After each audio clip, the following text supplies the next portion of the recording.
Today I would like to continue with lessons from the book by Dr. Stephen Covey, 7 Habits for Most Effective People.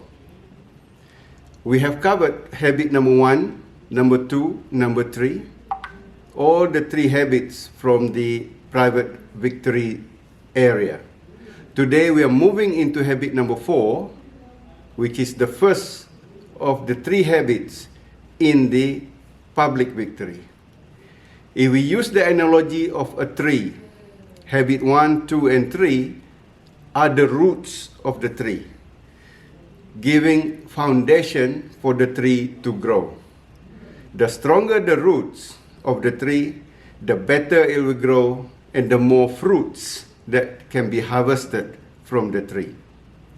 We also want to talk about moving from dependent mindset to independent mindset and eventually to interdependent mindset.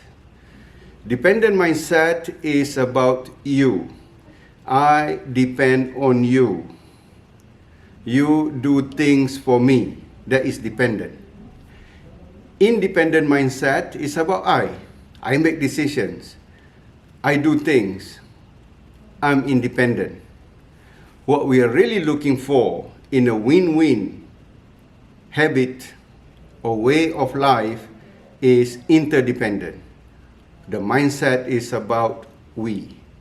We work together, we collaborate, we find a solution that works for you as well as it works for me. Another important factor to remember is about the quality of the relationship. Therefore, it's important to start building trust between you and the person you are working with. Trust building requires things to happen. It doesn't happen by accident.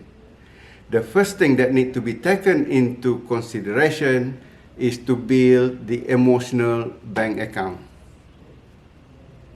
The more you deposit into the emotional bank account, the stronger the relationship, the stronger the trust, the harder for it to be broken. Another thing to remember is a mindset of abundance. When you have an abundant mindset, it's about not being worried that by sharing, by making people also win, you're going to have less. It doesn't happen like that. Because win-win doesn't always mean taking something from you for the other person or taking away the other person's part of the negotiation to you. It's not about I win, you lose. Win-win means you gain what you want and I gain what I want, and mutually we get, both of us get what we want. How do we increase the emotional bank account and the level of trust? Simple things matters.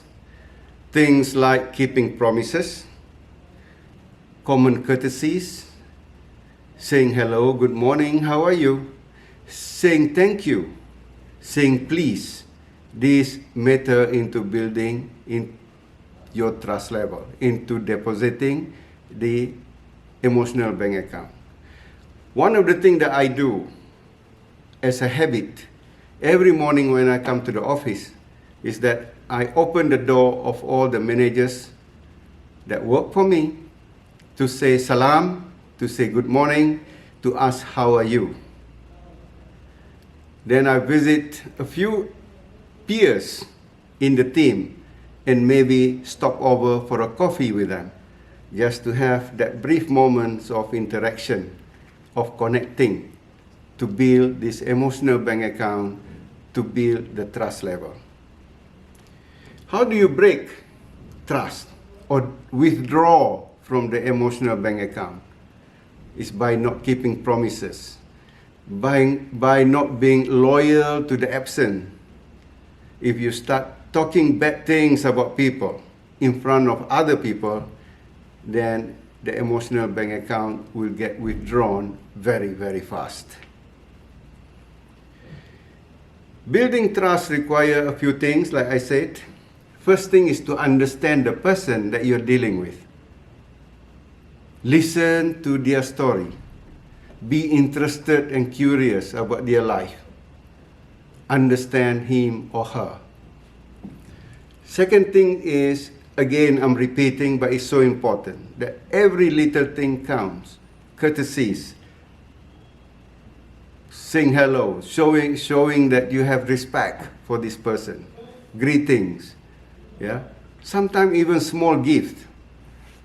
For example, if you go away on vacation, you come back, you bring small gift and drop it on his desk or her desk. It just shows that you were thinking about them when even in their absence. The other thing is about keeping promises and commitments. Clarify expectation so as to avoid any disappointments, any false promises or perceived false promises. Demonstrate personal integrity. Integrity is a key word when we talk about building trust in a relationship. When there are mistakes that you feel you have done, apologize. And apologize sincerely from your heart. Scarcity mentality, I talk about having a scarcity mentality. There's only, you really believe, when a person believes there's only so much, and the more you get, the less there is for me. The more somebody else gets, the less it is for me, then it is scarcity mentality. That is not very effective. That is not very progressive and productive. What we need to have is an abundant mentality. There is plenty out there for everyone. We share. Now, let's go into habit number 4, and that is think win-win. Habit number 4 focuses on how to develop positive and rewarding relationship. Build around we both win mindset. Stephen Covey, 7 Habits of Highly Effective People, teaches us that people should always strive for a mutually beneficial outcome and never come out on top at the expense of someone else. That is the premise of habit 4, think win-win. Think win-win is a frame of mindset. It's a frame of the heart. It seeks mutual benefit in all human interactions, at home or at work, in social settings, in professional settings. It's always with the mindset that there is abundance to be shared. It's about win-win. It's not about being better than the other person. A win-win mindset always results in all parties feeling good about the outcome. When they feel good about the outcome, they will stay committed to the purpose and to the struggles together.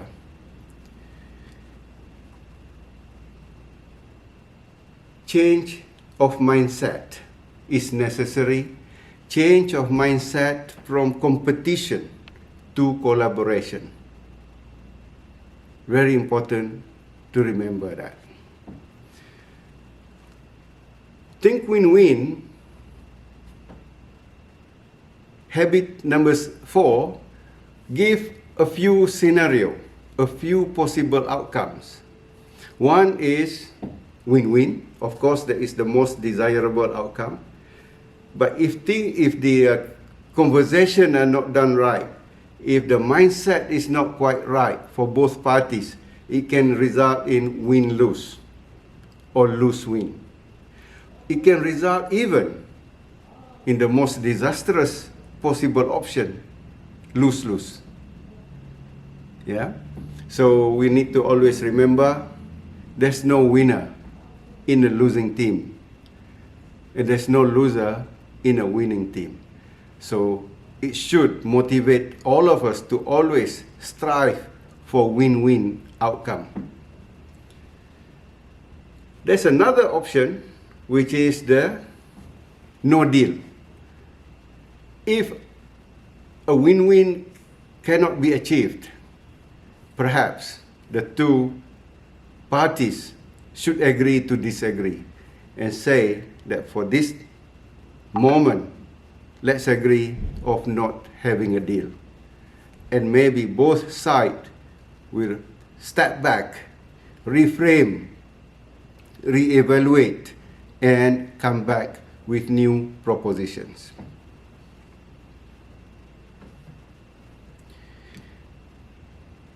In having a win-win, in thinking about win-win,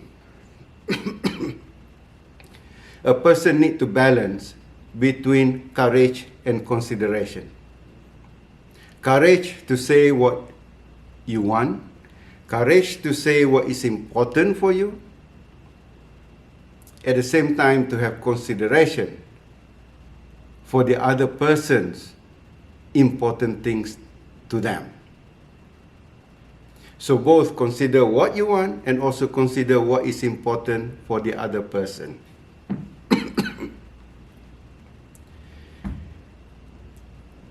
Think win-win. Another common alternative, like I say, is win-lose or lose-win or no deal.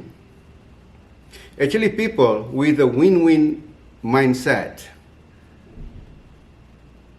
will be concerned if they believe that the outcome of this will make the other person feel like not winning, because they want for this long-term relationship, they want this mutual commitment, mutual happiness. So they will be concerned, they'll be asking to make sure that the person feel like he's also getting a good part of the deal. The principle of win-win fundamental to success require us to consider 5 elements. There is the mindset and the character, number 1. Number 2 is the agreement between the two parties. Number 3 is to have processes that allow, that facilitate a win-win discussion and a win-win outcome. Number 4 is the supporting systems. And number 5 is the relationships. These processes are all important. I will elaborate on these processes. We talk about character. Character is about having integrity, having maturity, having abundance mentality, and abundance mindset. These 3 elements will define what kind of mindset, what kind of character that we have. Are we ready to go into any negotiations, any discussions, and to aim for a win-win outcome? Integrity, maturity, abundance mindset define your character. Number 2, I talk about relationship, and that is the emotional bank account. Very important that we constantly make deposits into the emotional bank account and constantly remember that any withdrawals need to be followed by a sincere apology. Number 3 is the agreement that you have with the other person, the commitment between you and the other person about aiming for a win-win outcome. Number 4 are the agreements. Yeah, this agreement is about having guidelines and parameters, mutually agree what are the constraints, what are the boundaries, what are the non-negotiable. So these are the agreement, the elements that need to be agreed beforehand. And then we need to have system. If it is in a company, perhaps the HR function of the company need to define systems that facilitate a win-win outcome. Reward system that rewards any win-win kind of behavior. Performance evaluation that evaluate positively when a manager displays a win-win behavior at work. And then the processes, very important. Principal negotiation is to separate. One of the principles of the negotiation is to separate the person from the issue. And again, the HR function of the company need to provide and facilitate with the process of discussions and negotiations, meetings, that everyone kind of understand what are required out of them so that the outcome is win-win.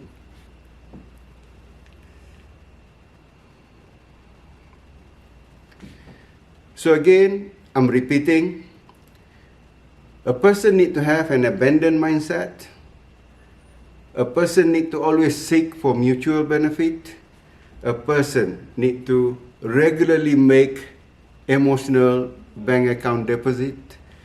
A person need to balance between courage to ask for what they want and considerations to understand and agree with what the other party wants, and together, based on the processes and the systems that are in place in the organization, they should always strive for a win-win outcome. Effective people always think win-win. Ineffective people think win-lose, lose-win. Effective people has abundance mentality and spirit of cooperation and collaboration. Ineffective people has a mentality of competition. Do a self-evaluation.